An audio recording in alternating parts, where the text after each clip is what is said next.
They say everyone has a Roman Empire, that one thing they think about every single day without fail. For us, that empire is currently under a big top, draped in aerial silks and full of the most beautifully broken men we've ever met. We are talking about A.K Blythe's Broken Boys of Cirque series. And today, the ringmaster herself is joining us to answer for her crimes against our sanity. Get ready because things are about to get very elite, very intense, and extremely horny. Welcome back, Bookshop Besties. I'm Kristie. And I'm Julia. And let's get A.K Blythe on this call so we can jump into these questions because I'm like so eager for some of the Same. answers on what we've got to ask her. Same. I'm so excited. Hello. Thank Hello. you so much for joining us today. We're actually very, very, very, very excited to talk about these books. Yes. Because this series ended up being like one of my top reads in whatever year I ended up reading them. Same. Every book was a top read for every year. 5 stars. Absolutely. Absolutely love them. They're stories that like sit in the back of my head regularly. So thank you for coming on. Oh, also, are we just going to refer to you as like AK this entire episode? You can call me AK. You can also call me Andrea. Andrea or AK. Got it. Beautiful. So let's get into it. You ready? Yeah. Okay, I'll ask the first one. Yeah. Okay, cool. Let's just, start way back at the beginning. What is your author origin story? I've actually been writing and like journaling and loving the idea of writing stories and books since I was probably like 7 or 8. Like I've always been a very voracious reader. I've been journaling since like, I don't even know, like 4th grade or something like that. I went through like an Anne of Green Gables phase with my best friend when I was in like 6th grade.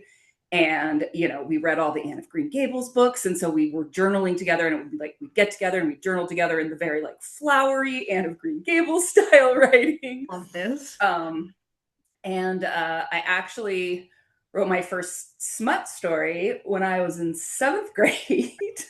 Oh! Yeah, there was no AO3 fanfic back then, so I didn't get to explore on that platform. So it was like literally like written out on lined notebook paper, like school paper. And my like 2 friends and I that were in our little clique, we had boyfriends, quote unquote, that we had never even kissed or anything like that, but they were our boyfriends. And here you are, like, muddy romance. Oh my God. Yeah. I was spending way too much time in the library, like in the basement of the library with like the Harlequin romance novels, like sneaking them down to the bathroom to read. So anyway, I wrote this story. It was like, I don't know, like 30 pages handwritten or something, full of like throbbing members and, like all the like cheesiest language ever about me and my boyfriend at the time. And it was in my backpack, and my parents found it, which was no, yeah, no, yeah, yes, no. And they read it, and they basically sat me down and confronted me, and they were like, we need to know how you know about this stuff, because like my family was pretty conservative. My parents didn't really talk to me about sex, I was also like 12, so they were kind of like, what is going on? What is happening? I had to admit to my romance novel obsession and reassure them that no, I have not done any of these things in real life. This is entirely fiction and like not even really a fantasy yet, like almost just more of a like creative exercise where my friends and I were trying to like outdo each other with how smutty we could write a story. So that was my first foray into romance. I love that so much. Yeah. Because you're talking, I'm like, I have follow-up questions. I'm like, one, you wrote it on pieces of paper. Where did you hide it? Clearly not well. No, not well at all. And there's a part of me that's like, oh, I'm pretty sure my parents like threw it away, like took it away from me and threw it away from me after that. And it makes me so sad because I'm like, oh my God, I would love to read that now and just that's see like how hilariously cringe it was. it's like the original A.K Blythe like Yeah. story right there. Like that's where it all began. It'd be like a Patreon thing if I ever have a Patreon where it's like, here, Yes. you can read my first ever 7th grade smut story. Hilarious. Yes. So, That is hilarious. It's so good. So that's kind of my origin story. I didn't actually start writing again. Like I kind of got out of it in college and then I had kids and I got into other things. And I didn't start writing again until basically like my kids moved out of the house. And I was like, oh, I have time for a new hobby. I think I'm going to try to write a romance novel. Aww. And that I was like that was how this whole iteration of myself was born. I like that for you a lot. Because I mean the stories are fantastic. Yes. So I like that for us as well and your readers.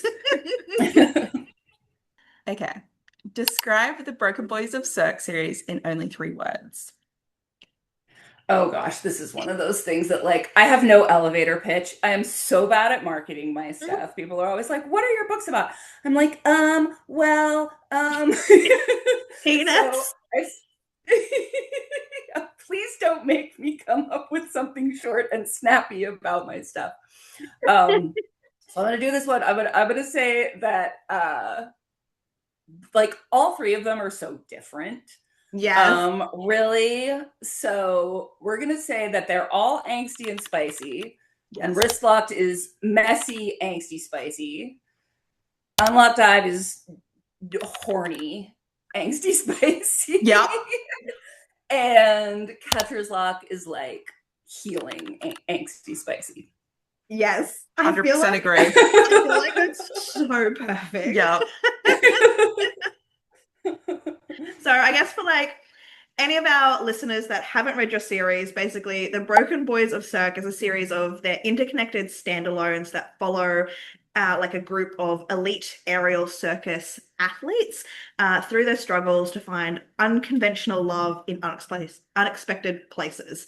And we're utterly obsessed with this. So let's go back to the beginning because we want to know what like the initial spark for this circus world was. So I was living in Northern California and my daughter basically like got into this after school program that was like aerial circus that they just had there. It was like a nonprofit circus school. She got into it, she got like super involved, and it's one of those things where like I spent all my time driving my kids around because everything's so spread out. So I was driving her to all of these circus classes. And then, you know, like sometimes I'd go grocery shopping and run errands, but a lot of time I was just driving her to circus class and then sitting around for an hour or an hour and a half, like watching her do all this cool stuff. And it wasn't just kids, like there were adults and things in the class too. So I don't know, probably after like maybe a year and a half, 2 years of that, I was like, you know what? I really want to try this. Like, this looks really fun. And I had been doing like belly dance and martial arts before that. And I'd kind of gotten out of the martial arts scene. So I was like, I need a new hobby. I need a new like physical thing that I can do. So I started doing circus. I got super, super into it. I started like helping teach. I was performing. I was doing duo aerial rope with like a partner. And she and I were just like having a blast with it all. And then Wrist Locked, like somewhere during that time period, I don't remember exactly, I had like a dream, and it was one of those things where like the sort of kernel of the story was a dream, and I woke up and I was like, oh, that would make kind of like a cool book. So I like jotted down some things in a notebook on my nightstand and basically forgot about it, like went on with my life for like 5 more years or whatever. And then yeah, like I was like, oh, you know, that'd be fun someday when I have time, you know. And then yeah, we moved. My daughter graduated from high school. She's the younger one, and she was going off to college. And we ended up moving away from California. We like moved back to my hometown because like my parents are getting older, and my sister was moving back here, and it's like way cheaper. So we moved back to the Midwest, and you know, after about probably 5 or 6 months, I was like, I am so bored. I am bored as fuck here. I like really miss doing circus. I'm like completely out of shape now. Like, you know, I was just missing it. And I was like, well, I have time for a new hobby. So what am I going to do? And I was like, maybe I'll pick this story back up and start writing this book. And I think I was like, had just gotten TikTok on my phone at the time. And Emily Rath was writing her like very first like Regency Why Choose Romance, her like Regency MMF or MMMF, I can't remember what it is. And she was doing all of these TikToks about like her process. And I was like watching it and I was like, I could do that. I could totally do that. Oh, this is like really inspiring. So it was actually kind of like her and that, like her TikTok channel way back in the beginning that like kind of inspired me to be like, I think I can do this too. I'm going to start writing the book. So I started writing it and I got into like a couple of Facebook groups, I think at the time. I wasn't really on Instagram yet. Like I had a circus Instagram, but I wasn't really in the bookstagram world at all. But I started like joining like bookish Facebook groups. I found someone through one of those groups who was also writing their first book. And we ended up kind of becoming friends and like start writing together and like passing our first chapters back and forth and like pumping each other up. And then I got into a Discord and I met Becky Quinn. And she and I started doing that too. So like while she was writing Ensnared and I was writing Wristlocked, and we were basically like passing chapters back and forth. And then, whatever, like I finished it. I started writing Unlocked Dive. I was like, I don't know, like publishing seems so scary. It seems like a lot of work. I don't know if I want to do anything. And yeah, it was basically Becky was like, what are you talking about? I love Wristlocked. You have to publish it. And so she kind of like lit the fire under my ass and was like, I'm going to give you all the things. I'm going to get you set up on Instagram. I'm going to shout you out to all my own friends and fans, because she had published at that point and like been out for like a year. Like I sat on Wristlocked for like a year after I finished it. So then, yeah, I went back, I like edited it. I got a professional editor. I kind of did all the things from there, but that was how that whole thing, that's a very long version of that. I'm just so thankful that we have the books now, because it felt like that, like Wristlock was in the pipeline for a long time before it actually came to like fruition.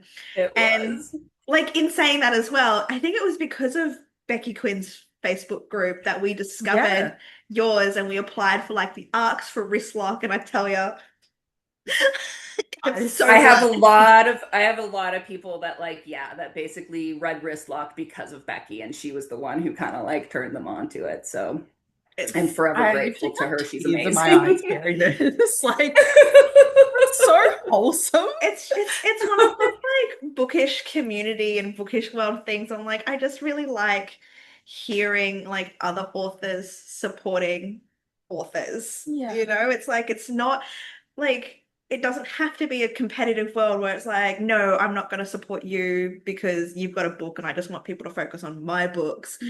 But it's like, she gave you an opportunity and like, look at where you are now. No, I've been really almost 100% really lucky with the authors that I've connected with, and it's a nice community to be part of. Yes. Yeah. We wholeheartedly agree. It's so sweet. Yes. So I guess like talking about when you started Wristlocked, back then, did you always kind of know it would end up being 3 books of like, interconnected standalones, or here we go? Because I'm going to sound like the characters just demand more from you. Yeah, no, not at all. Like I said, like I wrote it and then I kind of sat on it, and I wasn't even sure that I was ever like, am I going to write more? Am I going to publish?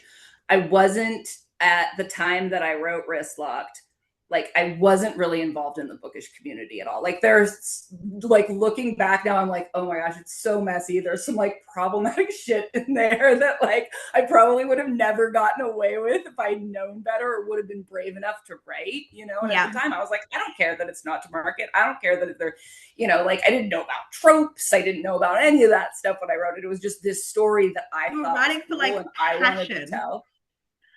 Yeah, I was sort of involved in a love triangle in high school where I had a very serious high school boyfriend, like my first real boyfriend. He was like the guy that I lost my virginity to. We did all the first things together. I was totally in love with him. And he had like a best friend that was a year older that came and moved in with him for his senior year because his parents had moved away. And so like the three of us were kind of like a little group and we're really good friends, but he was also in love with me and I was kind of also in love with him. And it was like, it never really got to being like a lot of drama. Like nothing really ever happened with it. But it was one of those things where like, if I had grown up in a place and a time where like poly was possible, I would have 100% pushed for that at that time in my life and been like, I want to have two boyfriends, you know, like I love you both. I Don't we all? Yeah. In this economy, yeah.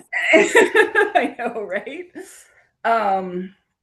So, you know, there was a little bit of that like going on with Wrist Locked was like, you know, and then, I mean, as I got older and was reading more, like Why Choose became a thing that I didn't, you know, like I didn't even know existed in high school, like not even, certainly not in real life, but not even in romance really at that time, you know, it was all like, the love triangles were all like the one guy and the other guy and the chick, and then the chick always ends up with one, and it's usually the one that they're trying to pretend is the bad boy the whole time. It was like choosing between the two of them, and like I loved love triangles is still like one of my favorite things to read about. Like at the end of the day, like I love a why choose.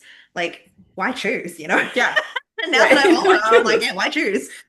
But like love triangles, I think there's still like this back and forth of like having to make a choice that I really like. And like, I don't know, you saw our faces as you're telling us that story. We're like, you've lived it. Like you've lived it. This is real life. Unfortunately, did not end up with the boyfriends being boyfriends. And it just like every time you added more to that story, I'm like, yeah, and he had this best friend, and like, and they were roommates. Oh my god! Say less, I'll read it. Like, when does the book come out? Yeah. Well, I mean, you know, it's kind of what Wrist Locked, you know, was for me, was sort of exploring that. You know, because a lot of Why Choose too is the male group is already established, and that's kind of how authors get around like the jealousy or the competition or whatever. And I was like, no, I want to write the jealousy. I want to write the competition. I want them to be fighting over her. I want this to be like the tension between them that like, you know, is one of the reasons why it doesn't just like snap together right away.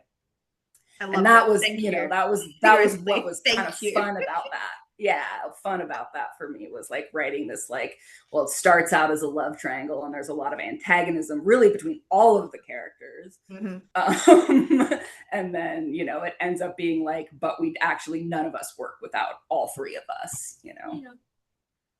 Yeah, I know. Yes. I like that's one of the things I think I really liked about Wrist Lock is like you're absolutely correct. A lot of Why Choose that I guess I've read and is out there is like it's this group of boys that clearly already get along. It's a pre-established friendship group or whatever it is. But it's like these two hated each other. Yeah. And I loved that. And then like having them come together. Literally. It was the only enemies to lovers I've ever written is Lyad and Gale. So so good. I just want to read it again. It was a lot of fun. I want to feel that for the first time again, though. That's a bit like if I lost my memory and I could like reread these books again, I'd just be so happy. Yes. So happy. Absolutely. How do you translate the actual physical sensation of being an aerialist into prose? Yes. Yes. Writing the aerial stuff is definitely challenging. I wanted to do it because I felt like it was something that like wasn't super common. And, you know, I was like, aerialists are amazing. They're hot. There's all these other kinds of sports romance. Why isn't there more circus romance? Like there totally should be. This is like so good and so hot. And I'm pausing on that. I feel like quite often I find in like bookish communities, people are always like, I want a circus romance. And I'm like, don't I know someone for you? But yeah, it's absolutely correct. Like there's so much hockey, there's so much even like football and stuff like that. And I'm like, I think this is the only circus romance I've read, but you've done it so good there are a few others. I haven't read a ton of them, but like after, after I published, I started kind of like seeing them more and Yes. being like, oh, okay, cool. Other people are doing this. I'm not like Yes. totally weird.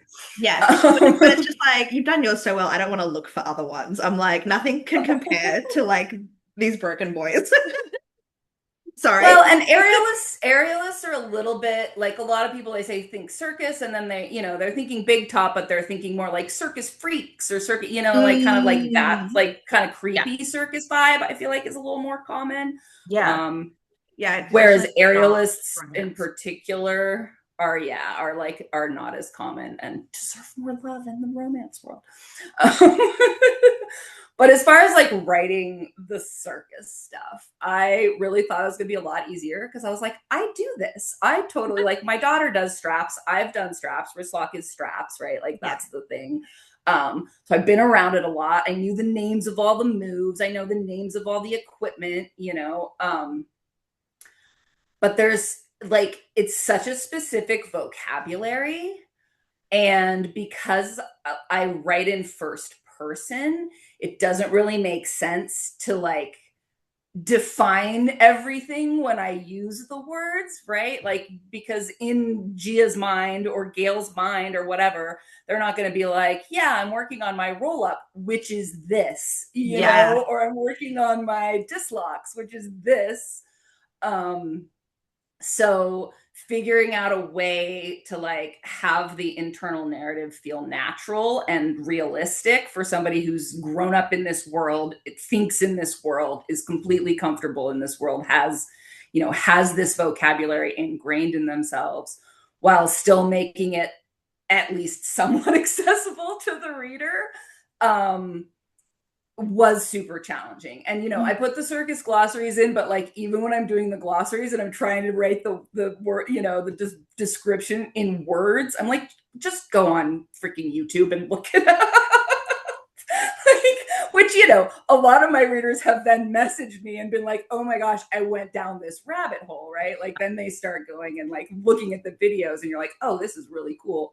And it's one of the reasons, I'm gonna do a little plug for my special editions. When I did the special editions, I was like, I want to put the moves in the special editions. So I was like, I had the illustrator do some of the moves and like illustrate them so that you could look, and then you could see like, oh, this is Lyatt doing a Maltese, which I talk about in the book, So that was like one of the reasons that the interior illustrations are like that. Oh my God. So just like, I guess for anybody watching or listening, my like jaw on the floor reactions is because like these special editions are Kristie's, and I have had like a flick through them, but I'm also like very aware that these aren't my special editions, they're her special editions, and I don't want to just be like through somebody else's like book.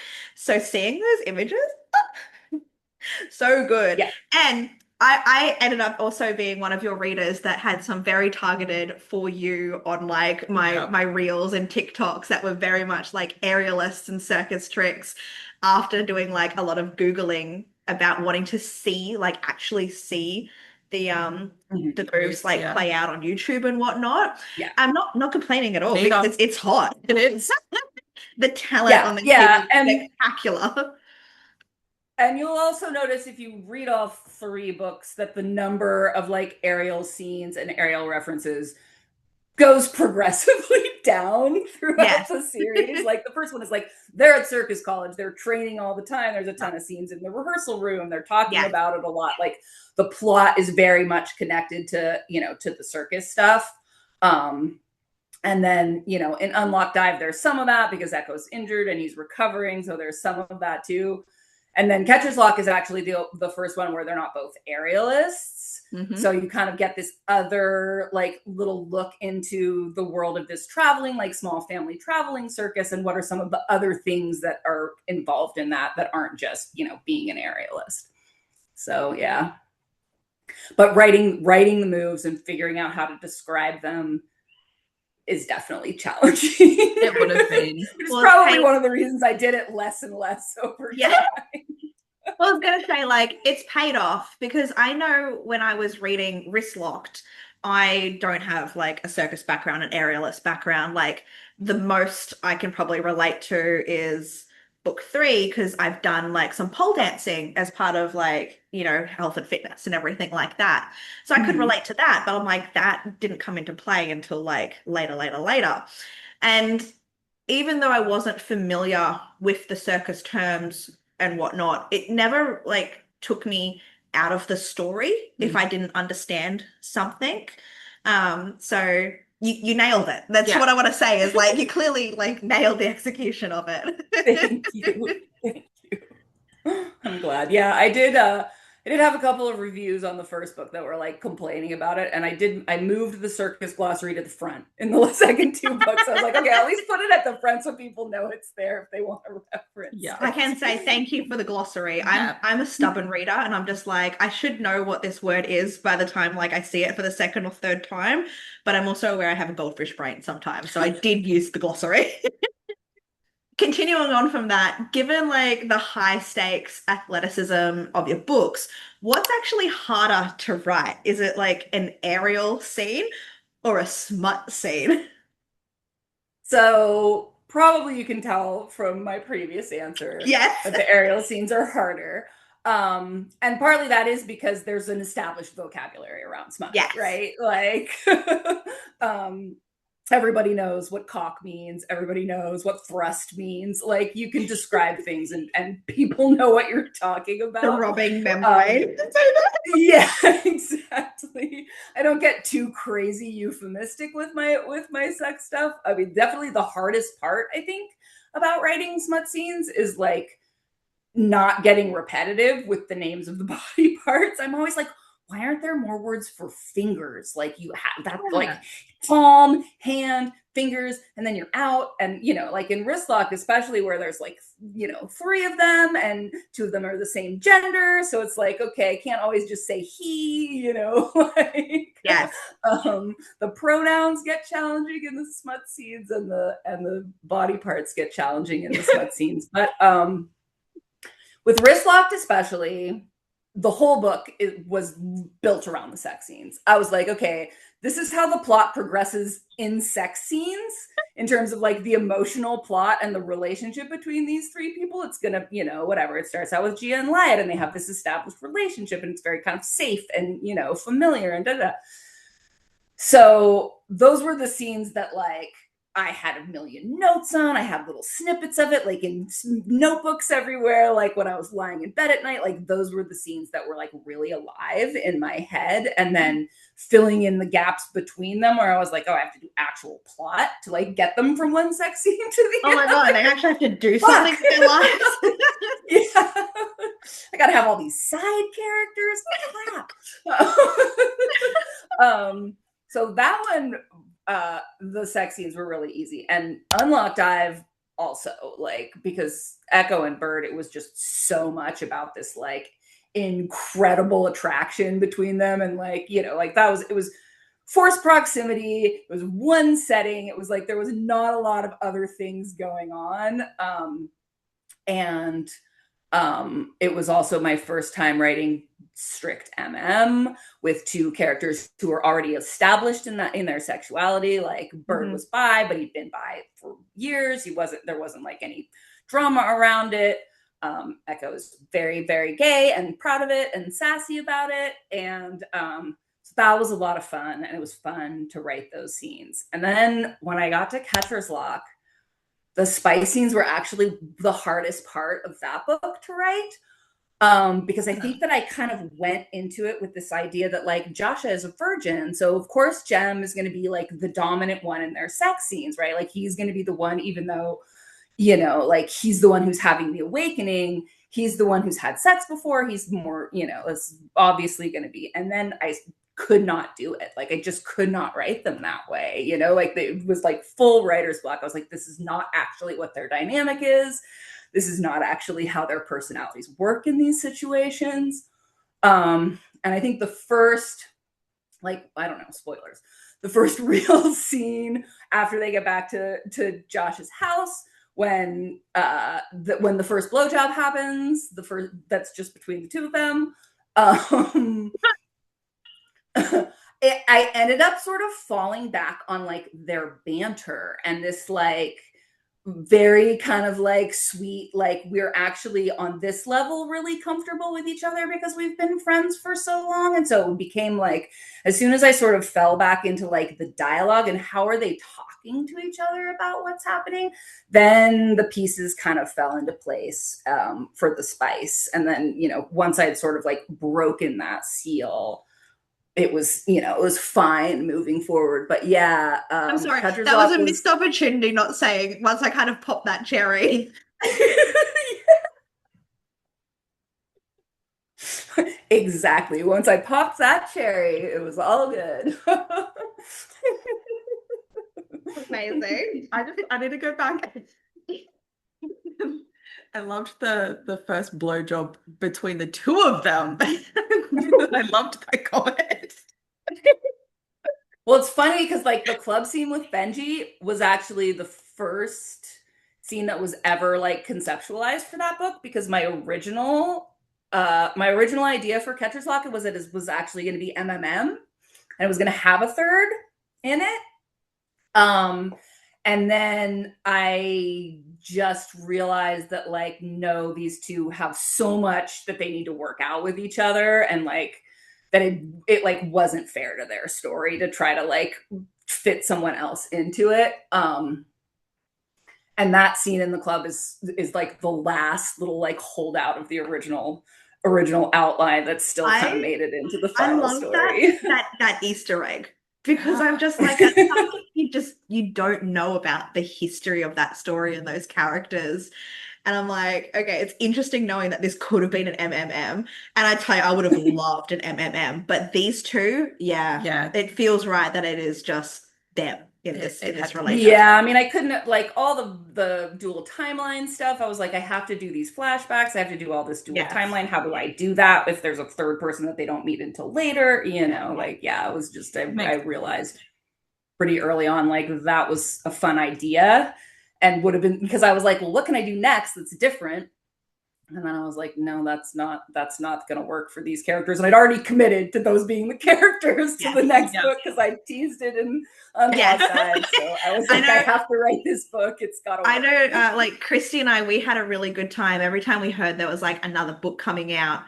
And before we could figure out who the characters Yeah, were, like like kind of before we guess who had it could that be. information, we would always be like, I think it's going to be these people. I'm like, I feel like it's going to be these people in the next book. So that was fun as we It were like was fun. following your journey and then figuring out like who are we going to meet in, say, book one that's going to end up in book two, and Yeah, then who in book two do we meet that's going to end up in like book three. That was nice. yeah, that was Well, fun. here's another little fun Easter egg for you on that note. Wristlock originally ended with just the first epilogue where they're like backstage and it's just Gail and Wyatt talking about, you know, Yeah. whatever, Gia, and then like sort of having their little love confession. And one of my beta readers basically was like, no, fuck you. That cannot be the end. We need more. We need a, you know, like there needs to be more from this. And this happened like after I had already written probably 2/3 of Unlock Dive when I was going back and editing Wristlock for publication. And so the whole scene, the second epilogue that introduces Echo in Wristlocked was actually added in after I'd already written like more than half of Unlock Dive. And I was like, okay, I'll tease Echo in this one. And I threw him in there at the end. I love that. I just remember like reading that epilogue and like getting a little taste of Echo and being like, are you going to be a problem? Are you going to be a problem for this trio? Like, don't be a problem for like my characters. Like, I've fallen in love with these three being together. Don't you come in between them now? Because I had Right, no clue, right. like, you have no clue when you hit that epilogue. And obviously, like, book two, I don't think had been announced or teased or anything. And you're just like, what's going to happen? You don't know. And I was very much like, don't you dare. I'm like, don't you dare. No. And it's fine. I fell in love with him in book two anyway. So it worked out for the Yeah, best. I'm pretty sure Echo is the fan favorite character, probably. You know, overall, he's the one who gets the most It's fan the love. sass. Literally. He's just, It's, oh, he I was love him. so fun to write. He was Yeah. so fun to write because he's just like all sass and confidence and like no filter, and you know, really very, yeah, with like, you know, his little broken self on the inside. I But just yeah, love I also adore Echo. He has a very special place in my heart. Fun character. Yeah. Okay, so since you have the insider circus knowledge, what is the weirdest thing you've actually had to Google to fact check for your books? I don't actually do a lot of Googling. I'm not like a big researcher. I don't know if I'm just lazy or I just like to write what I know, like what I already kind of know. You know, like I with the circus stuff, there's been occasionally things that I've been like, what's the, you know, like I think there's a scene where Josh is, you know, at the beginning of Catcher's Lock, Josh is under the stage and he's checking the like anchors for the Chinese pole things or whatever, and I like had to look up like, what is this really how this works or whatever. But for the most part, probably like the two things that I had to do the most research for, and neither of them are particularly weird, so this might be a boring answer, but like Vegas, like the setting for Wrist Lock, like being in Las Vegas, because I've been to Vegas, but I haven't spent a lot of time there. I've never lived there. I was like, okay, I need to, you know, I spent a lot of time like looking at maps and like looking at, you know, like, okay, is this a realistic place for this place to be or whatever. What are the weather patterns at this time of year, like that kind of stuff, just to try to make that feel authentic. And then Echo's injury, I did a fair amount of research for, not just on Google. I did talk to, like, I have a beta reader who's a nurse, and I asked them about it a little bit.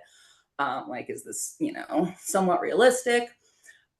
In terms of his, like, you know, what would actually be the treatment for this injury. I kind of knew what I wanted the treatment, and I knew what I wanted the recovery time to be, and like the recovery steps. So then I was like, okay, what is a realistic injury that would have these effects and this, you know, sort of expectations for recovery? Because since that was like the premise of the whole book, the whole setup, I was like, it has to at least make a little bit of sense. And then for Catchers, I think probably the most fun thing that I Googled was the Ultimate Bottoms Guide to Anal Hygiene and Maintenance, which is an actual website, which I found. And I was like, I have to put this in the book because it was amazing. So I love this so much. It makes sense. You can look it up. It's a real thing. Yeah.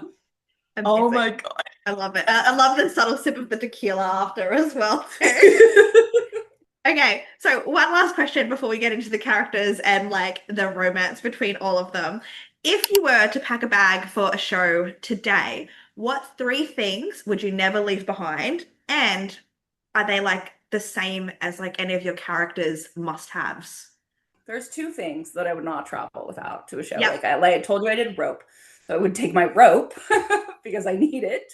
And it's, you know, like it gets broken in. It's like got the, you know, sticky parts in all the right spots.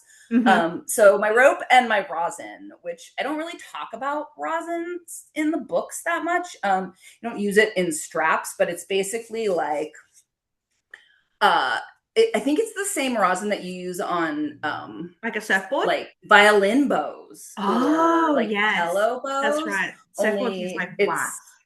Yeah, so it's like tree sap rosin. Yep. Knew I'd heard it somewhere before. Yeah, and so in aerials that require grip strength, so silks and rope and a lot of the vertical apparatuses, you know, you have like a little like climber's chalk bag and it's got crumbled rosin in it, and you dip your hands in it and you kind of like melt it against your skin and makes your hands sticky. So it like helps with grip strength. Yes. I was like, as soon as she said, yeah, my rope, and I was like, I know exactly where this is going. Because when I did pole, something I never forgot from my bag was my grip. Because I'm a sweaty hand girly, and I'm just like, that is not a good combination when you're trying to did you use the spray? Did you use the spray stuff, or was it No, the it was powder? like a liquid, this stuff that Okay. they were using. I forget what it's called. I still have some at home, actually. But mine also sparkled, so Of course it did. I never had sparkly rosin, but yeah, we had powder like crumble rosin, and there was also spray rosin that I used more at the beginning, not so much towards the end when I was yes. stronger. But yeah, like I said, because I did doubles, so there was a lot of stuff where we'd be like basing each other, and I'd be like, I'm hanging from my hands, and my partner is hanging from my feet, and my script strength is the only thing keeping her from landing on her head. So I cannot slip, I cannot lose my grip. So rosin was like the number one thing that you're always like, do not forget that. Yeah. But also most of the places that I performed, or mostly I performed with the like nonprofit group that I was teaching, and we did local stuff.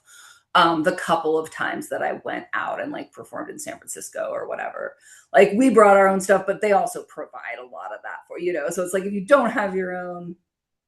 And then whatever, it's like you got the dance fishnets, which are like the super heavy duty fishnets that are grippy, and you've got your fake eyelashes because you're on stage, and Can't forget so that. there are other things that are like I would also always bring, but weren't going to necessarily make or break the Yes. performance. And yeah, I mean, I probably Echo and Bird, who do rope, would have their rosin with them, but like if you watch male rope artists, 99% of the time they're in like pants, nothing else, like cargo pants or like jeans or like like capri leggings or whatever. Like it's more about like I'm showing off all my awesome muscles, and so as far as like costumes and stuff for guys, it's not quite, they're not as elaborate most of the time. That's okay. We're okay with that. It's fine. we're Honestly, totally fine with it. Yes. Reading the books and then going down the rabbit hole of like watching videos and then finding the guys in like tights doing these. Yes. Wow. Yes. Wow. I think there is like an allure, what? Allure. I can't say it now either. Exactly. Allure. Wow. That was perfect. Look, Allure. That's Okay. how I would say it. Thank you. yes, thank you. There is like a sense of that word when it comes to like men doing like stereotypically feminine sports. So it's like, seeing a man on a pole or seeing a man like doing like ropes and stuff like that. It's just like, yes, like What? you have mastered this craft. You've gotten yourself into an area that's normally like women kind of dominated, but like it's sexy. It's so sexy seeing like a man on a pole. Yeah. Well, and it's funny too because like like amateur aerials, or like like aerials as like a fitness class. There's like silks yoga, and there's like you're saying like fitness pole and whatever. Definitely like super predominantly at the at the kind of like student and amateur level. Way more women like in the school that I taught in, and what I mean, there would be like 3 guys and 25 women at any given time. In professional circus, it's been male dominated for a long time. Like like at the professional level, it's definitely way more even, if not skewed towards men, for sure. Wow. There you go. See, look, learning something. It's like, I know when I was doing pole, I don't think I saw one man like in our classes at all. But again, like it's all amateur. It's mainly for like the fitness side. Yes, we do like sexy dancing to help you feel like feminine and everything like that. But not once in like the year, 2 years that I did it, did I ever see a man like in a class. Yeah, I mean, I think, and it kind On of my For You page though. I know, right? That's all.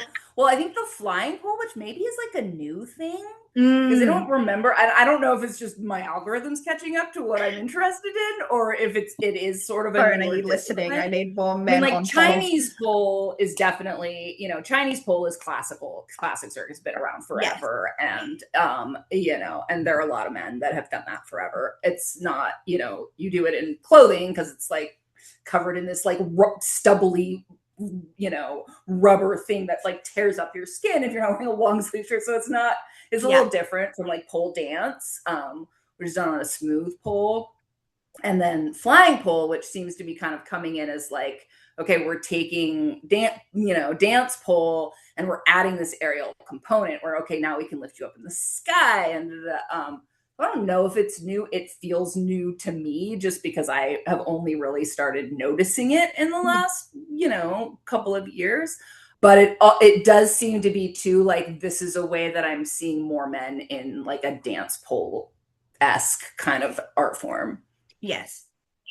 I can. And again, that might just be my For You page. No, because I'm about to say, I feel like my For You page, maybe over like the last few months, and not the last few years, but the last few months, I feel like I've started noticing more of like the aerial pole that you were like talking about. Yeah. And it's mainly men, and I don't know if that's just a me thing or just in general, but if I watch it 7 times in a row, does that affect the algorithm?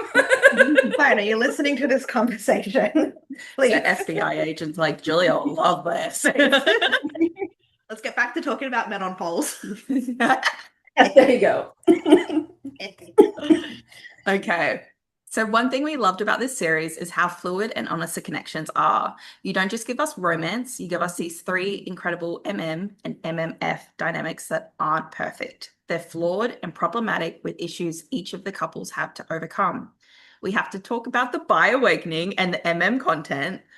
What draws you to these stories, and how do you make those first-time realizations feel so visceral for the reader? So this is actually kind of a tricky one for me. I think that like my sort of first introduction to MM in the romance sphere was through Why Choose and Queer as Folk, which I watched, way back in 2001 or 1999 or whenever it was coming out weekly on Showtime. And, obviously, like, I loved it. I think it, it was like a fun new thing, just in terms of like something different in romance, which I had been reading MF romance, like I said, since I was like 11. So it was like, that sort of sense of like, okay, it starts to feel like you're reading the same story over and over again. Oh, here's something that's new and exciting and different.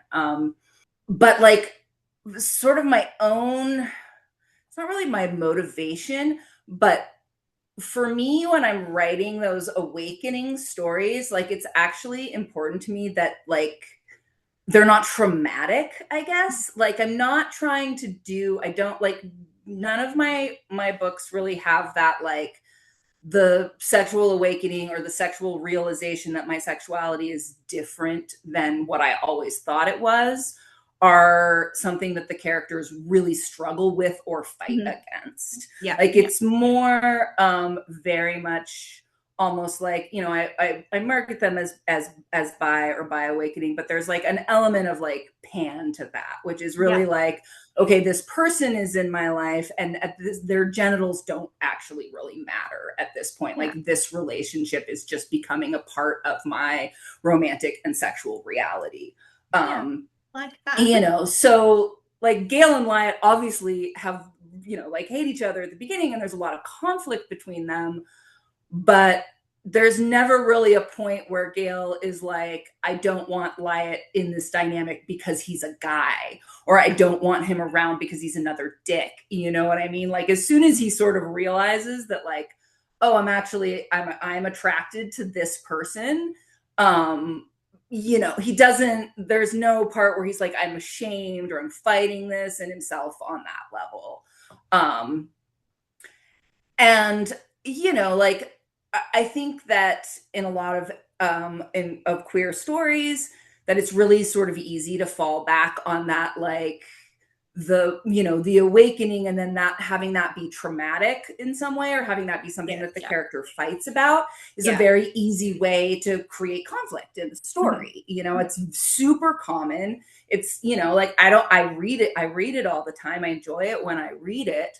But I just never really wanted to, or it's not even that I didn't want to, and I may in the future, I don't know, write a story where a character struggles with that awakening. But it didn't really feel right for any of the characters that I've written so far. And in terms of sort of like why I moved from MMF to MM, Gia was the hardest character for me to write. Like, in some ways, even though there's a lot in Gia, she's very problematic, that is taken from things about myself that were problematic when I was that age. She's super young. She's 18. I'm writing college kids, right? And so a lot of the things that make her problematic do come from like things that were problematic about me, or things that I have, regrets about in my life, about how I treated partners in the past. But even with that sort of like, like I can relate to her on this level. Lied and Gale particularly was the easiest for me to write in that book. Like, I kind of realized, like, I started out and like, I think at the end, I haven't done a count in a while, but I think there's more Gale chapters in Wristlock than anyone else. Which is interesting, because he's kind of the person who gets introduced last, but he sort of became the one that was the easiest for me to write. It was easiest for me to be in his head. And writing his and Lyatt's dynamic was also the most fun part of writing the story for me, even though it was like a super slow burn and kind of took forever to get going. And so, it's funny because it's like, I almost don't even remember deciding to write Unlocked Dive. Like, Echo and Bird were very much like the characters who like blasted their way into my brain and were like, we are here. We have to tell our story. Like, there wasn't even a question about it. And so, it's one of those things where it's almost like not a conscious decision that I'm going to write this as MM instead of MF. It's just like, these are who the characters are. They're both, cis male presenting characters, and this is their dynamic, and this is what's happening with this. And it's just, for me, it's actually a more comfortable headspace to write in. I think that, like I said, like, I was a teenager and like in high school and college in like the 90s, and I grew up in a small town, and it was very conservative, and there were like a lot of things that were just not even part of the cultural vocabulary at that time. So like, I never really questioned my own sexuality or my own gender identity at that age. And as I've gotten older and I've become exposed to more ideas, and like the cultural vocabulary has grown, it's been like, oh, I am not just this simple thing. Like, actually, there are a lot of these other terms that apply to me.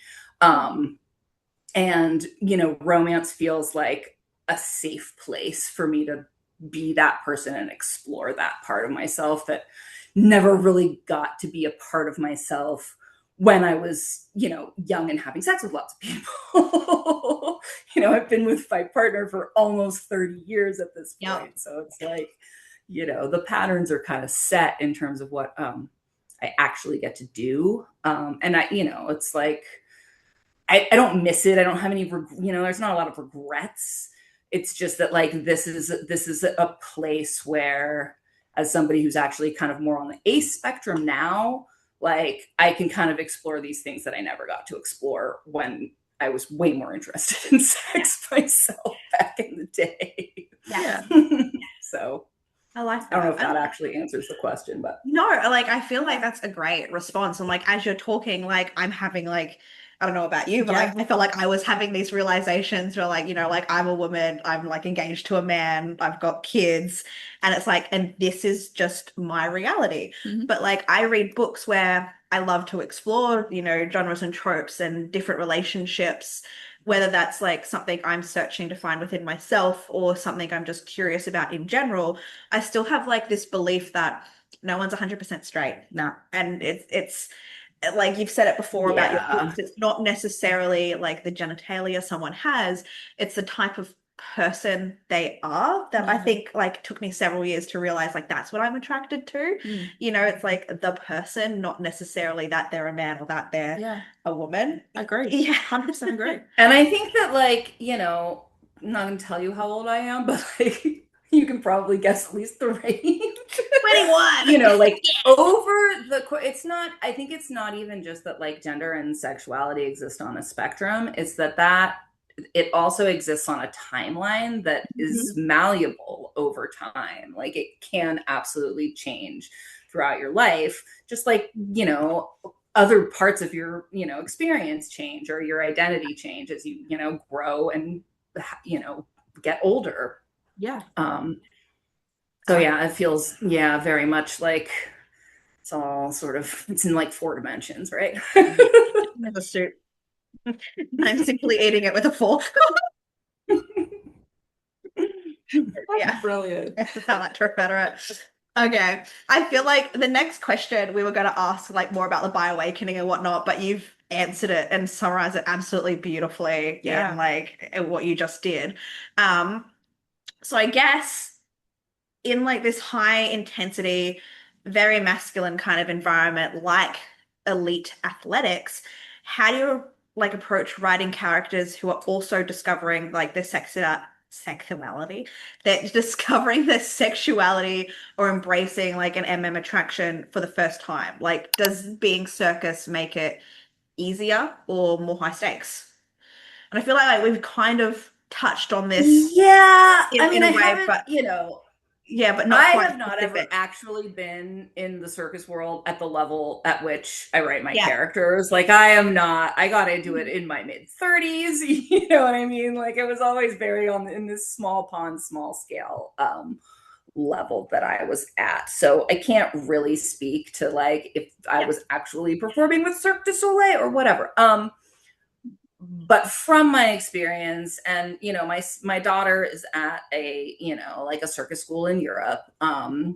She is Wow. studying professional circus, That's so and she's cool. like, yeah, everybody in my college is queer. Everybody's queer. That's just like basically the default. I like And knowing so that I don't know if fact. that's a circus thing or a European Or a thing or Europe a thing, yeah. combination of both. Yeah. Can we just Um, pretend it's both?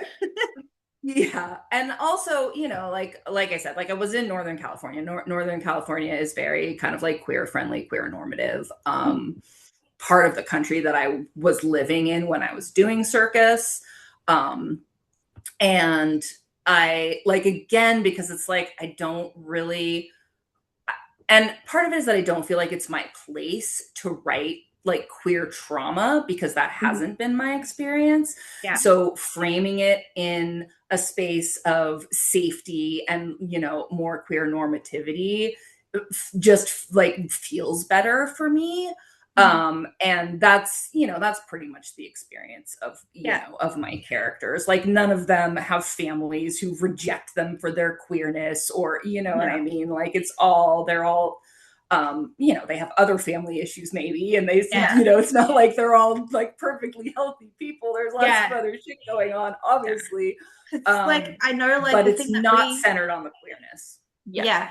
yeah, like because I know the thing like we really like about your stories is that, the characters aren't perfect. They are messy, they're flawed, but yeah, like that messiness doesn't stem from, oh my God, I think I like penis. Yeah. Yes. Yeah. Or my family is going to disown me if I do, Yeah. and I don't, it's like, I don't want to minimize that experience because I think that it's absolutely, is a true experience for lots of people. Yeah. But I also don't feel like I have any right to appropriate it, I guess. So I like that response. Same. And also just like, like romance is the fantasy anyway, right? Like I want to Yes. write the world I want to write, I would love to live in. Like let's live in a Yes. place where it's okay, Yeah, where it's just And these accepted. aren't the things that we Nothing evil. struggle with and that, Yeah. and yeah, I mean, obviously, like they're, my characters have their own internal demons and they have, external societal factors that sometimes they're battling against. But yeah, like yeah, I guess I just personally, I don't tend to gravitate towards those, traumas that are related Yeah. to gender or Yeah. sexual expression. And you know what? It works really well. Yeah. For your stories. So I guess tagging on from that, we've already said your characters are so beautifully broken and flawed. How did you find the balance between their dark past and making them characters we can't help but root for? I mean, I feel like the answer to that is that everybody's flawed, right? Like Yeah. we're all flawed. So that's actually what makes characters relatable is that they're struggling with something, and whether it's mental health or it's addiction or it's crappy parents or it's, the foster system or, um everybody has, like, life is just messy, like I have adult children now, which means I get to see all the ways that I fucked them up and I can't do anything about it anymore. Well, you know? so it's something my partner and I constantly say, like, this is what's going to send them to therapy. Like, Yeah, and if you're lucky, they'll go to therapy, So I think that, I think that people are drawn to messy characters to a certain extent because it makes their own messiness feel safer and feel seen.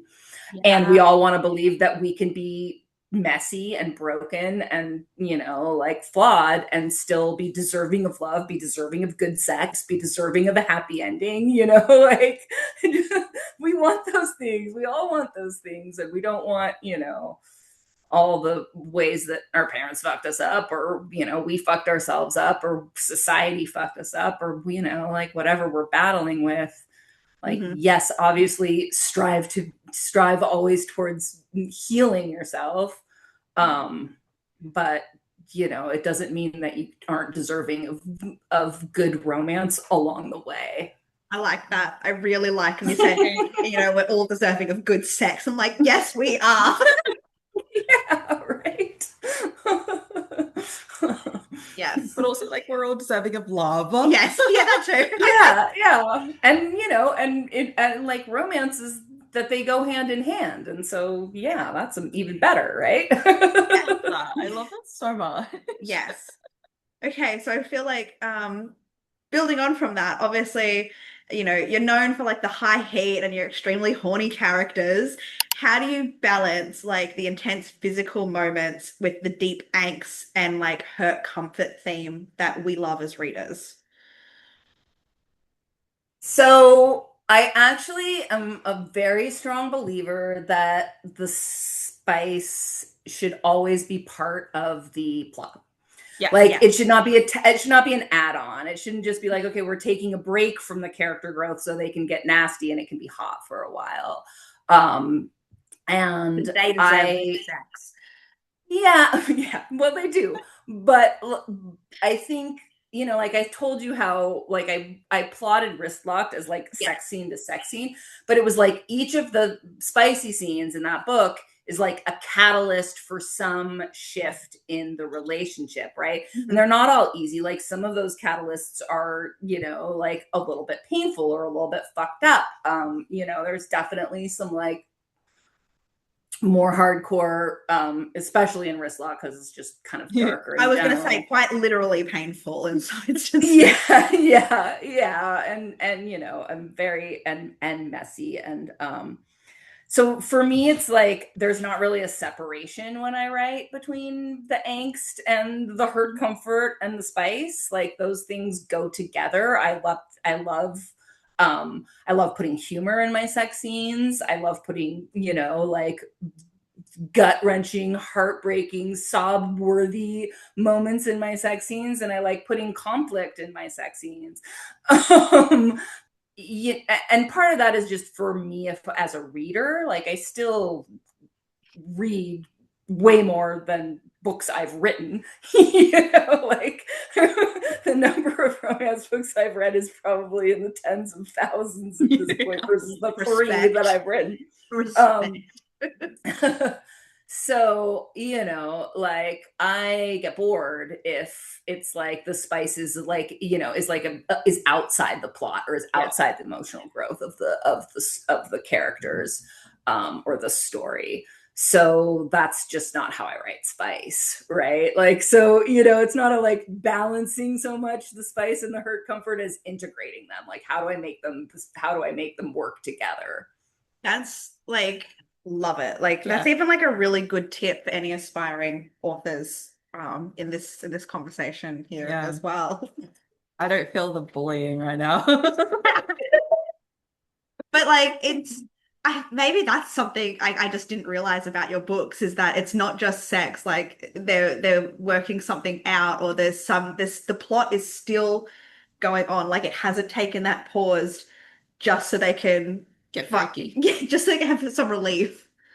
Yeah, I mean, usually you write a spice seed, and I think it's actually pretty common from my conversations with other authors in the books that I read. But it's like I'll be like, yeah, okay, plot chapter like 1,500 to 2,500, words or whatever. Spice chapter 5,600 words. Like there's a lot going on in those chapters, or they span multiple chapters. But like it's still a chapter, it's still a story beat. You still need to have that, like craft element to it. Is like, okay, where are my characters at when they come into this scene? What do they need to, what do they want to get out of the scene? Where are they going to end up at the scene that's different from where they started?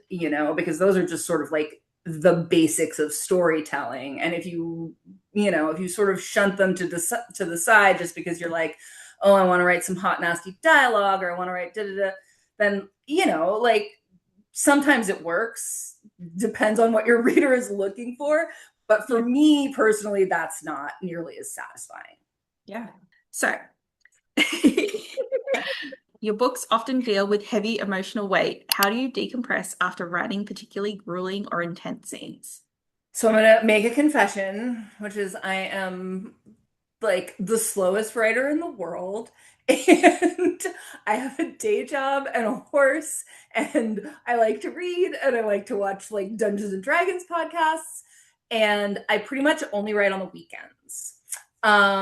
Because like I said, I sit at a computer all day for my day job and like use my like brain and write emails and write policy stuff, and and it's at this point in my life, I do not really have the like mental bandwidth to be like, okay, just been in front of the computer using my brain for 8 hours. I'm going to like take a quick snack break and then go do it again for another 4. And it takes me a while to get into the writing mindset. Like I'm not somebody who can be like, oh, I'll just sit down for 20 minutes or I'll sit down for an hour and I'll like bust some stuff out. When I sit down on my computer, I like instantly turn into a perfectionist, and I need at least like 4 hours of uninterrupted time if I'm going to like actually write and get anything done. So I primarily write on the weekends. And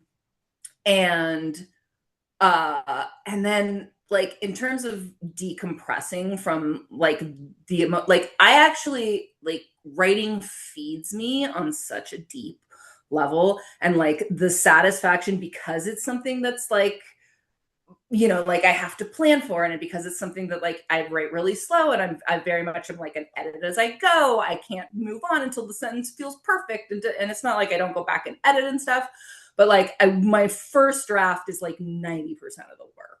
Like I write really slow, and I'm very much a perfectionist when I'm writing from the very beginning. And so like the sense of satisfaction that I get from like finishing a scene or finishing a chapter is such an endorphin rush, and like feels like such an accomplishment that like, even when it's hard or even when it's, you know, emotionally heavy, it's more like I get done and I want to celebrate. Like, I feel like celebrating, like, oh, I get a reward because I just did something so cool and I actually did it and I didn't procrastinate and I, you know, so there's not a lot of like, oh, that was like, I, you know, like had to dig so deep and that was super heavy and now I need to recover from it. It's very much more of like a cathartic experience, and the writing itself is kind of like the reward. All of that said, when I was writing Catcher's Lock, the scenes with the mom were very, very challenging because I have a son who is an addict, who, you know, has been to rehab, who has, you know, like, it's just a very, very scary, hard, you know, it's just like it's a very hard thing as a parent. So those scenes, even though I'm not writing them from, you know, Shiloh's point of view, she's not a POV character, but, you know, just in terms of trying to express some of my own like regrets and you know, like experience as the parent of an addict, it wasn't so much that I needed to recover after I wrote them as that they were the kind of scenes where I'd be like, okay, this is the next scene I need to write. I'm going to take 3 weeks off. You know, like I'm going to do some major like self-care before I go into it, so that I'm like, you know, you're ready for it to put myself in this space. Yeah. But that's like also a really good way to, I guess, approach those kinds of harder scenes, is just making sure that you're prepared mentally to write what you're about to write. And then knowing that you've written it and you're feeling okay and obviously happy once you've got pen to paper and the thought down and whatnot. Yeah, making sure you're prepped to write the scene rather than trying to make sure you're feeling okay after writing it. Yeah, and I mean, you know, I have author friends for sure who write about like, you know, personal stuff like that. That's like, you know, tied into their own mental health experiences or their own like heavier themes like that.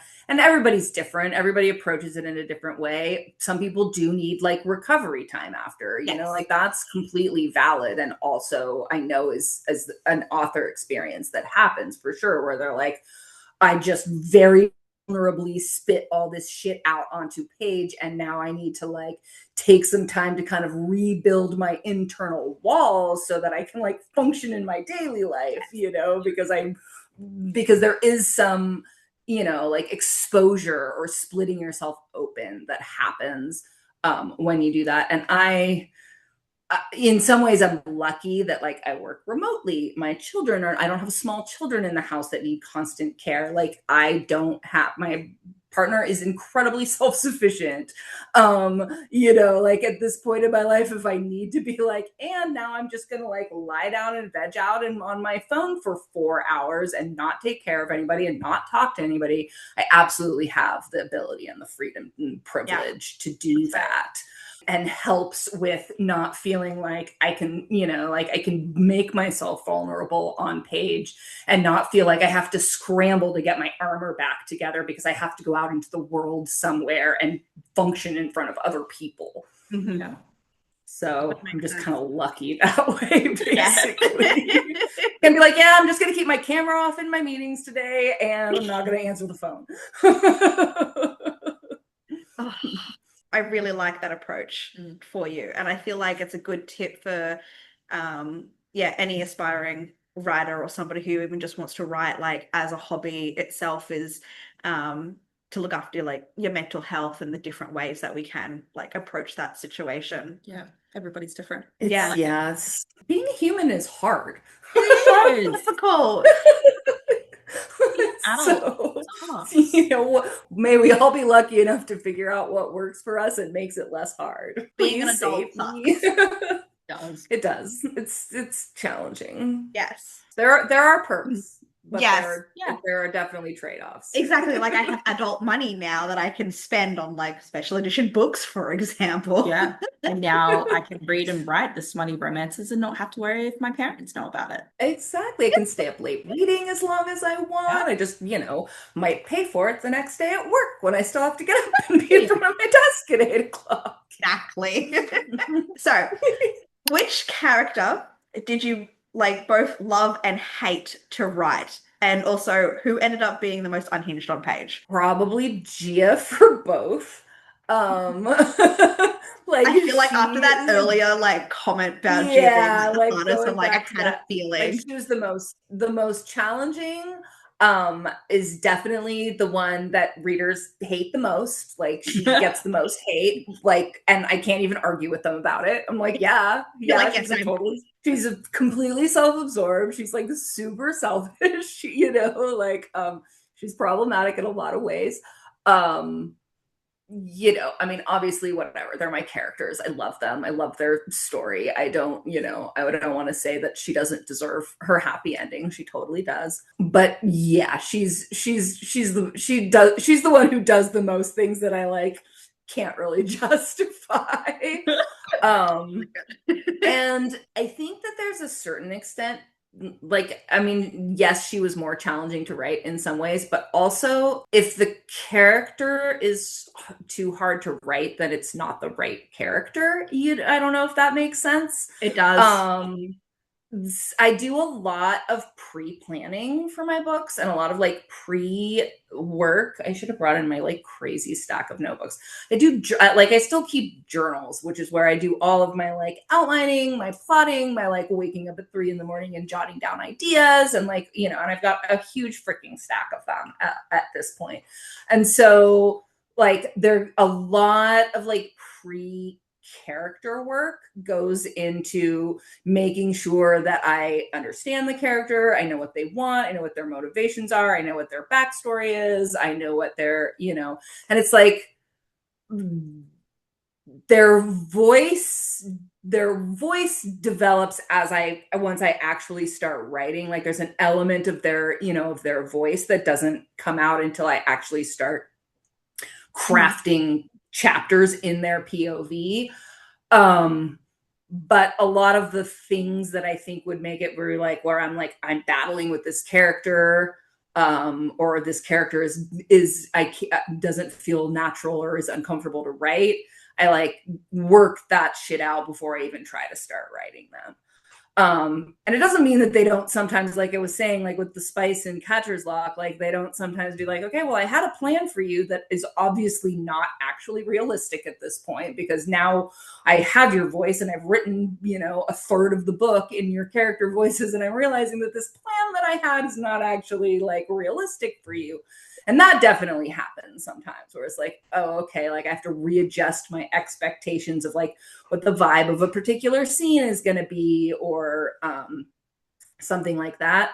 But in general, like I don't, like once I'm in the character's head, there's like, it's very much like you become that character when you're writing them. And so it does, there's not a lot of separation between like my brain and the character brain at that point. If there is, then I'm not actually writing. I'm just, That's fair. doing something else. Yeah. And I feel like this kind of like now like flows beautifully into like this next question, because we just had worded it as like, are you a plotter or a pantser? But now that I know that you're a D&D nerd, do you, because that made my heart so happy to hear, do you plan your stories like a dungeon master, or do they kind of like find their way as you go along, as if you're a player playing game? So I am a terrible dungeon master. I've tried it. I'm not very good at it. So hard though. I also think means I'm not a very good plotter. I don't, but I'm not a total pantser. I cannot, like it's like I have to have at least the outline of the character arc is very important for me to have going into it, and the relationship arc. Yeah. And then my books are not super heavy on the external plot devices. Like I don't write mysteries. I don't write, you know what I mean? Like I don't write fantasy. I don't write things that have a lot of like heavy world building or heavy external plot. Those pieces tend to be more of the ones that I am more of a pantser about, or I'm like, oh yeah, this is going to happen to them, and this is going to happen to them, and this is going to happen to them, and then all that changes. Yeah. But really don't like, I won't even start until I have like a pretty clear idea about like, you know, in terms of like emotionally and why this relationship is important and interesting is, you know, is laid out, you know, to varying degrees with different stories in terms of like, you know, some I've had a better idea, some I've, and usually it's like, oh, I've got a really clear idea of like the first 4 or 5 chapters, and then it gets a little bit vague, and then there's like, oh, there's like a couple things in the middle that I know for sure I want to have, and then and then they've got to end up here somewhere. But you know, It definitely sounds like a bit of both. Like, you know, going it's back to like definitely a bit the of both. nerd reference of everything, it's like you're the DM, you've Yeah. created this world. Here are the stops your players have to hit before they get to the BBEG at the end. But Yeah. let's just see how it happens. Let's see how it happens. And, you know, like kind of along that line, like I'll definitely notice, like if I get really stuck on a chapter or a scene, and I'm like, okay, I know that this is kind of what needs to happen next, and I can't make myself start writing it. It's usually because I need to like back up a little bit, like spend a couple nights like lying in bed obsessing about it until 3 in the morning, and like let the sort of like, and then something usually will like hit that's like, okay, I've been hitting this brick wall because because of some expectation that I had that this is how it was going to work. And as soon as like one little thing will like shift it, and sometimes it's as simple as like, oh, I need to be writing this in the opposite character's POV. I was trying to write it in the wrong POV. And as soon as I switch that, then suddenly it becomes easy. And like, this is, you know, It's and just finding sometimes the it's right like, oh, load. well, yeah. And I write linearly for the most part, like in terms of my actual, like on the computer typing down in my notebooks and my notes app on my phone and whatever. Mhm. It's full chaos. Where it's like, here's 3 lines of dialogue from something that's going to happen, you know, 2/3 of the way into the book. But like, these lines are really good and I don't want to forget them. You know, Yeah. this is really important. Um, but so yeah, it's definitely a mix, but I do, you know, generally have like at least an outline, a basic outline, and then I do write like in terms of actual writing primarily linearly once I'm in it. There you go. Okay, so what does an ideal writing session look like for you? Are we talking coffee, wine, emotional support playlist, or in total silence? I definitely cannot write to music. I am like shocked at the people that can write to music and so jealous because I feel like that would be super helpful and really cool. But like, no way, no way can I write to music. I definitely will have playlists going when I'm writing that are like inspire me or put me in the mood of the character. And I'll like get into my car and put them on repeat and drive around for 15 minutes to be like, okay, get into that mindset. Mhm. But there's no way I could have music playing while I write. I definitely need silence. It's interesting because I sort of have like two different, there's like kind of 2 different phases. Like really all of my zero drafting happens like completely analog in my notebooks. Like that's when I can be like, okay, my critical brain gets out of the way. I can just write and sort of stream of consciousness it and whatever. And that I like to do, like, you know, sitting out on my front porch with a drink and a cigarette, or floating on a raft in my pool in the backyard, you know, like that's the thing that I can just take it anywhere and do it. When I'm actually at my computer, I probably do 75% of my writing in my bed. Like, you know, like, okay, that's the back of the house. I can close the door. I can distract myself from like the dishes that need to be done in the laundry that's in the laundry room, and my partner doing his stuff in the rest of the house. And it's like, okay, go into the back room, and maybe there's a cat sitting next to me. And that's where I do most of my writing. I definitely, you know, I'm definitely a caffeine, nicotine person. I don't recommend it. It's not a sustainable lifestyle, but that's where we're at right now. Um, you know, and I honestly, I like tequila for writing spice, like, you know, like 1 or 1.5 like tequila drinks is Yep. like my perfect Zen state for spice. Amazing. I I love love that. Thanks. Okay. What is like the funniest? I'm not a healthy person. Neither. We're not judging in the slightest at all. Literally just chugged an energy drink. There's no judgment here. Amazing. Yeah, we won't talk about the Red Bull. Fine, it's perfect. It works for you, and we've got some brilliant books out of it. Yeah. We're not complaining Nah. or judging for that matter.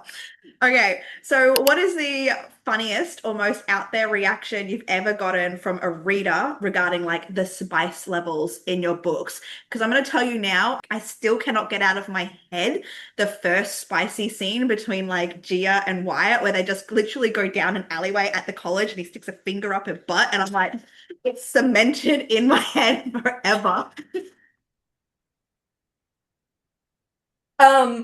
I absolutely 100% like my favorite thing in the world is the like real-time DMs when people are reading my stuff and they're like sending me screenshots and like having real-time reactions. I freaking like live on that shit. It is so fun. It is so validating. It's just like, you know, dopamine and endorphins like through the roof anytime it happens. But I think probably the most entertaining story of those is high school boyfriend, same one from the love triangle, comes back into town. Like I'm back in my hometown. He comes back pretty like every year in the summer with his like wife and 2 kids and whatever. So we've kind of been like hanging out with like some of my other high school friends are still here that were like from my original crowd. So we've hung out the last couple of years since I've been back home. And this last year, he was like, give me your books. I want to read your books. I'm like, I don't think you really want to read my books. You know what I mean? Like, okay, but sure, whatever. I'm not going to say no. Here, have a copy. So he read Wrist Locked, and then like, you know, whatever, 2 weeks later, after he gets home, he like sent me, and I wish I should have looked up the like exact quote or whatever that he sent, but he basically sent me a text that was like, hey, finished your book, loved it, with like a photograph of like a box of tissues and like the thing, you have a like lotion bottle. Amazing. So I think that is probably the most unhinged, entertaining reaction that I've ever had from somebody about the spice in my books. Amazing. Oh, That's God. Yeah. Yeah. I don't even know what to say to that. I know. I don't know like what I was expecting as a response, but it wasn't Neither. that. But I'm glad we had it. That is wild. Oh, that's funny. Yep. People are wild. People are wild. So we know what you write, but what is a trope you love to read that you haven't written yet? I think there's 2. Like I kind of touched on this a little bit in Wrist Locked, but I would probably have fun writing more of it. I've thought about it. Is it the pegging? hate sex trope? No, it's the hate sex trope. Pegging, pegging is also amazing, but I have to write another femme character to do pegging again, and I don't know if that's going to happen. I'm just in between the two of you, like hate sex pegging. I'm like, what do I want to talk about more? So yeah, but like hate sex is sort of the one that comes to mind that like in terms of spice, like hate sex is the thing where I'm like, I eat that shit up, and I don't, you know, like in some ways it doesn't really, I don't know how well it would fit into my like I feel like I want to be more like bad, and then I actually just end up being like, but my characters are so sweet and I don't want to hurt them more than I already have, you know? So like there's a little bit of like, I'm like watching myself and my like writing style evolve into being this like a little bit more heartfelt, a little bit more emotional, a little bit like kind of away from that, just like, yeah, we're going to be nasty. So I think there's a part of me that's like, it might be kind of fun to go back to like the nasty for a little while. So that's one of them. And then the other thing, like I probably will never write this because I don't have the patience.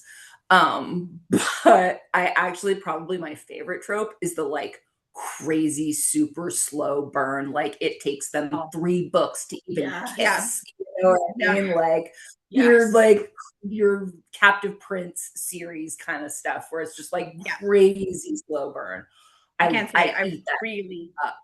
I really also love a slow burn. Yeah. But from you, no, give us this heat. Like I just like I can't. I tried. Like Catcher's Lock is kind of a slow burn. It's like you're like 40% in before you really they really start hooking up. You know, that's better than like chapter 3 in Wrist Locked, you know, where the first spice scene hits.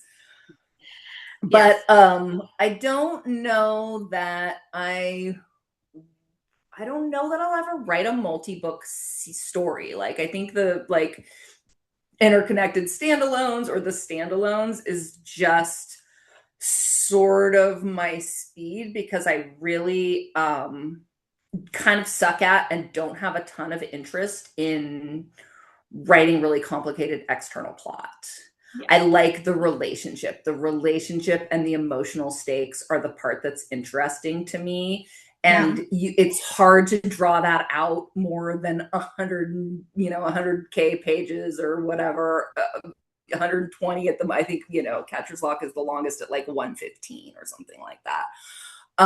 Unless you have like a mystery or you have like a mafia bad guy situation or you have a fantasy world building with like, political intrigue, like all of that stuff. Like you kind of need that really if you're trying to carry like a trilogy or a multiple book series. Like you need that external plot. You can't just be talking about feelings for, this many books, because people get bored and there's just, like at some point, like shit's gotta happen. I'm just not, it's like, I'm not very good at it. Like I'm not like writing setting. I hate writing setting. Like you like, what do you mean I have to describe what the room looks like? God, please don't make me do that, I like the emotional stakes. I like the characters. My books are very character driven. They're very emotionally, emotional story arc driven. And so I don't see myself really, like moving into the kind of series where it's like follows the same couple over multiple books. Like maybe a duology at some point. I could I could probably swing that, but and even then I would definitely make them kiss in the first book.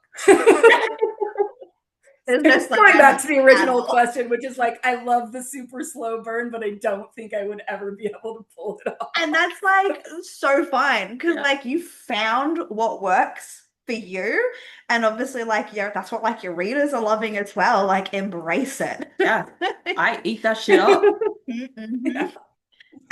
Okay, so before we kind of go into like possibly anything upcoming for you, we've got some fun questions. So firstly, if all of your main characters were in like a group chat together, who would be starting the most drama and who would be like leaving the chat immediately?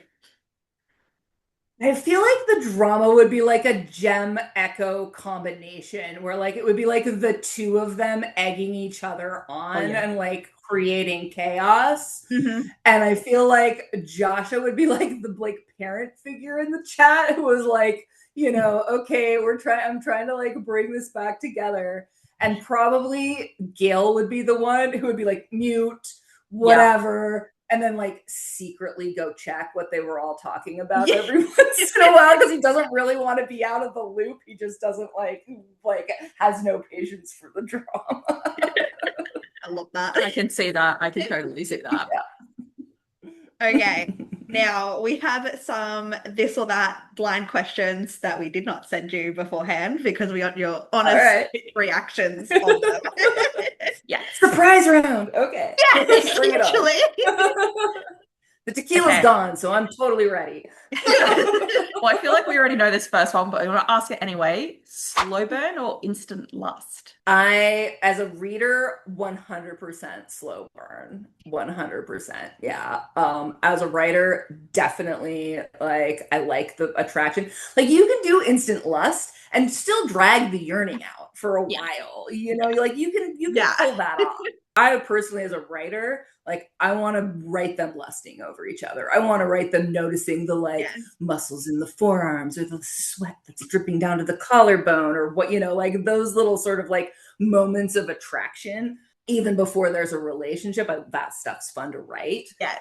So yeah, like what I like to read and what I am comfortable and have fun writing are not the same at all. Okay. Next one. Age gap or childhood best friends? Sorry, we're basically making you pick between two of your main book tropes here. Okay, so again, as a reader, definitely the childhood best friends to lovers. Like I love the pining and it sets it up for that slow burn that I like. As in terms of writing, like Unlocked Dive was a million times easier to write for me than Catcher's Lock. And it's not just because like part of it is because of like the Catcher's Lock dealt with a lot of deeply personal themes. But the other thing that was amazing and made Unlocked Dive super easy was that age gap is a built-in conflict, right? Like it's a built-in thing that's very easy, makes total sense why they don't just like jump into bed right away and have a happily, you know what I mean? Like, okay, sure, let's be in a relationship.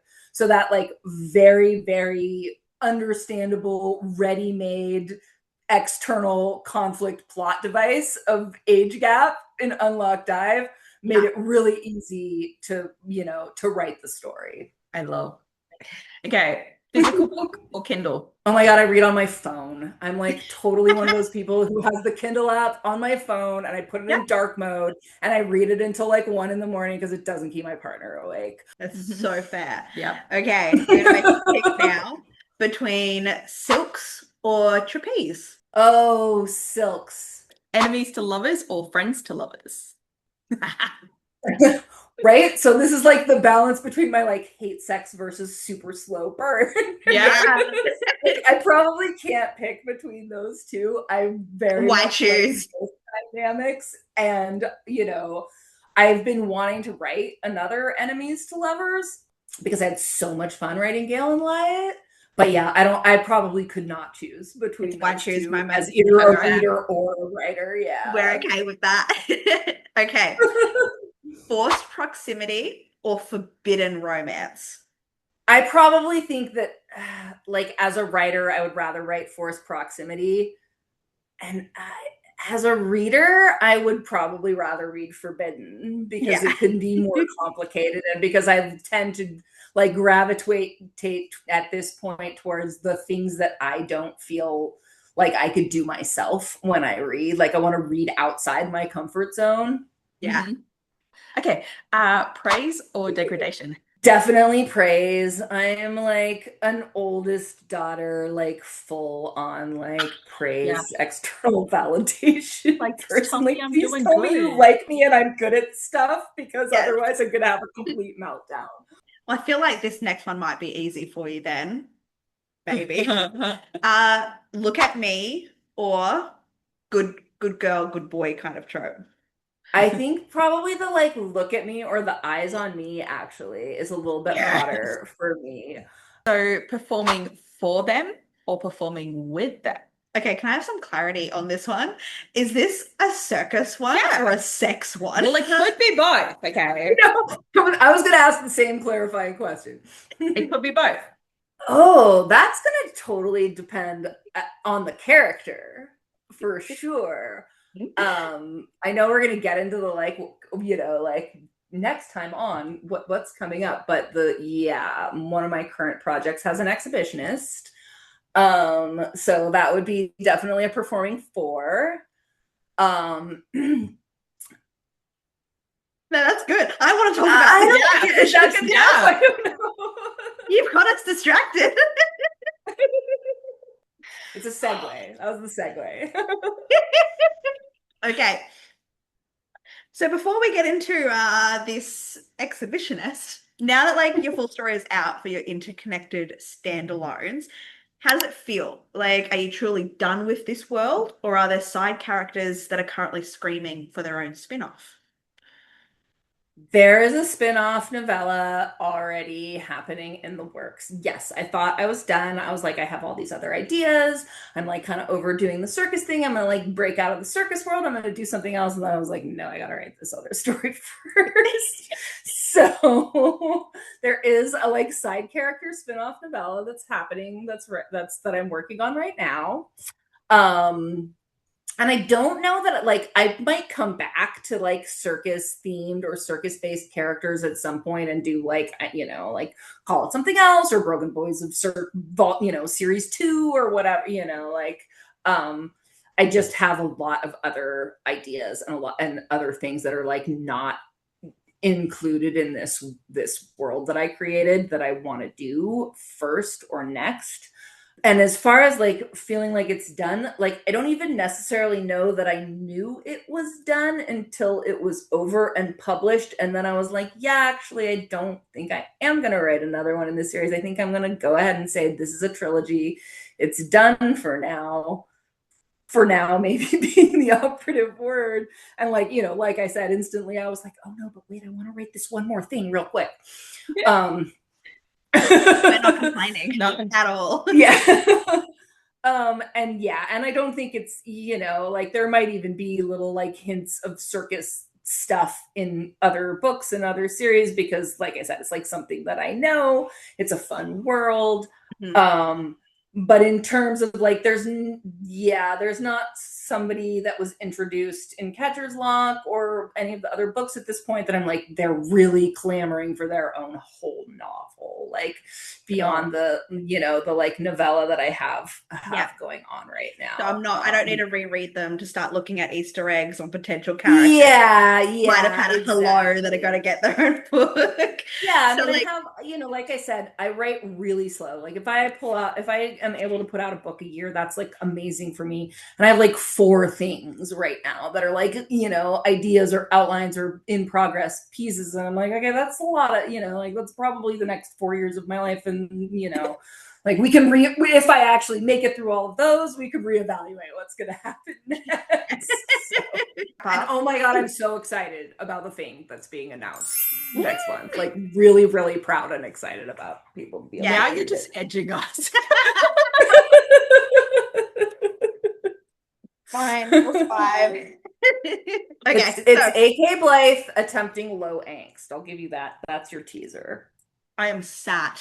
Okay. I'm just like very sad. Yeah, I know.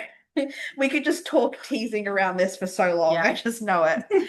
So, for any aspiring authors, what is like your best tip that's more than just right? I'm really bad at the just right part, so I'm glad we're skipping right over that. I feel like it's the safe response. It's like so true, but it's also one of the hardest things for me personally. It's like just make yourself do it. God damn it. But there's like, other shit to do. I would think honestly, what's probably had the biggest impact on me as a writer is having a community of other authors. Yeah. And like supportive alpha and beta readers, because it can be very lonely. It can be very isolating. The imposter syndrome is like insane. So any kind of community that you can build that reminds you that like, you don't suck at this. We care about what you're doing. Here's some like, like a marketing tip, or like they're having a sale at Vistaprint on art prints, like even though like those little things, but like any sort of community that you can build that is, both validating and supportive, but also like, realistic and has like, like real experience to share, especially I think, I would say like try to find at least, 2 or 3, if not 6 or 7 other author friends that are like, understand the journey and know where you're at and can help it not be quite so such an isolated experience. And I feel like that just ties in perfectly with like the conversation we were having earlier and how you found your feet as an author and getting like wrist locked published. It's finding Yes, people. absolutely. That's I a would great not tip. like I would have probably not kept going, and certainly I definitely would have never even published initially without that like support and push from like the author friends that I've made, and Becky in particular. But Yeah. since then I have I've made other author friends too that have been, yeah, absolutely invaluable in terms of making me feel like you're not crazy. And like Justified. this, we know how hard this is. And Yeah. it's like, because sometimes it definitely gets to that place where you're like, why am I doing this to myself again? Like I can just be cruising toward retirement, and instead I decided to take on this really expensive hobby that like gives me all this like conflicting like reward Yep. anxiety, reward anxiety, reward anxiety. Yeah, so the community for sure is don't try to do it alone. Don't try to do it in a vacuum. I love I that. like that. I really like that. Okay, last one. What is one thing you hope readers take away from your books once they close the final page? Two things, like on an emotional level for the reader, I think it sort of ties back into that idea that like everybody deserves good sex, everybody deserves a happy ending, everybody deserves romance that validates who you are, even if you're fucked up, even if you're messy, even if you're flawed. I like romance, the romance genre, I feel like by definition is not really like super grounded in realism. But like we can all dream, right? Like let's dream of a place that's like queer normative, that's accepting of different lifestyles and different romantic choices and different sexual kinks and preferences, and that like all of those things are accepted and valued, and you can find somebody who meets you where you're at with all of that stuff. And then, sort of like from my insecure author point of side of the whole thing, I just hope that they come away feeling like they want to read more, like that they didn't waste their time, and that, like, oh, that, whether it whatever lived up to your expectations or not, but that just like, yeah, I didn't waste my time with that story, and I would read something else that this person wrote. Yeah. So, there's always a little bit of that, and it's not, it is a challenging thing to do, and I think if I was, 20 years younger, maybe I would be like, have so much energy, and I would just be like, oh my God, I just want to do this for da-da-da-da-da. But like, it's something that I have to, at my age and with my like energy level and brain power level and all the things, like my hormones are changing and shit. I'm like, okay, this is something that I have to like actively make myself prioritize. And so I want to feel like, like it's worth it, not just to me, but it's worth it to the people who are reading my stories. Yeah, I like that. Same. I like that. I feel like it's such a nice way to kind of like end and like wrap up everything as well. And again, ties in nicely to things like we'd said earlier as well. But yeah, that's kind of all of our questions. The only like other follow-up thing I want to ask you is we're going to plug your socials, of course. Like we clearly stalk you on Instagram. We're familiar with your website as well too. But other than that, I think I'm pretty sure needs an upgrade, but all right. I'm like, ooh, I'm not sure I've gone in and updated it since Catchers came out, but yeah. I do it all myself. I have no PA. I like everything is managed by me. Instagram is by far the best place to follow me for if you want to reach out to me through DMs or you want to communicate with me at all, which I love. But also to get like, the most updated stuff. Everything cross posts to Facebook, but I screwed up when I set up my author Facebook and I can't access it from my phone. I can only access it from my computer. So I have a Facebook, but I'm bad at it. Yeah. Like it's not with your phone. Yeah. And like I basically gave up on TikTok after like 2 months. I was like, oh, I am too old for this. So I have a TikTok account. You can follow me there. That is not the place to find me. It does not have the best stuff on it. Other people tag me on TikTok. You could like, you know, search hashtag A.K Blythe or Broken Boys of Cirque, and other people will have done very cool stuff for me on TikTok, but I am not one of those people. I feel like that's we get it. We get it. Like Kristie does all the social stuff for the podcast. I'm so bad seeing like a tag and whatnot. I would, you know, like at first it was really like it was its own project and it was really fun. And I have a little bit of an art background. So I was like, oh, making graphics is really fun. And like was very, you know, it was fun and it was a fun part of the project. I have learned that I am totally incapable of writing and managing my marketing on social media in any sort of consistent capacity at the same time. I can be doing one or the other. Yeah. So I'm like working on a new book. I am not really posting a lot of shit on socials. And then once the book is done and I'm like, you know, okay, I have cool shit to post about it. I got new teasers, I've got announcements, I've got dates, I've got fun stuff. Then like, yeah, that's like, then it'll be all over socials. But when I'm like kind of in the writing trenches, my socials totally get it off. But yes, please follow me for updates.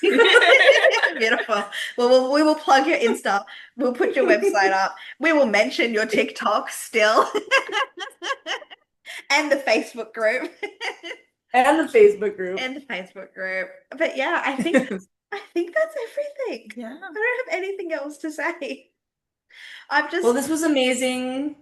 I super appreciate you guys. I was very nervous coming into it. I haven't done anything like this before. I'm like super shy about showing my face and I've become an introvert in my old age.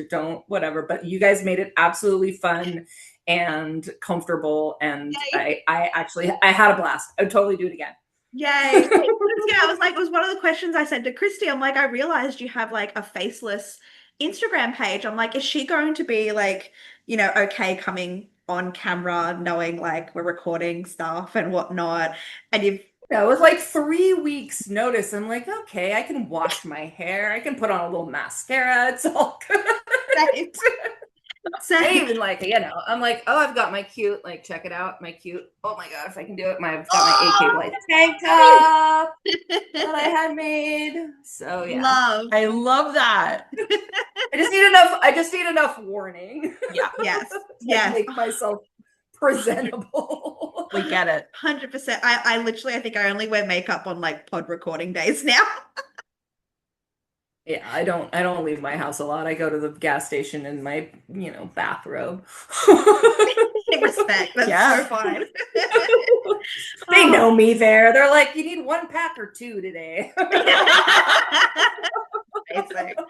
But yeah, like I've had so much fun talking to you. And it's like some of your answers to questions were just like so interesting to hear about as well.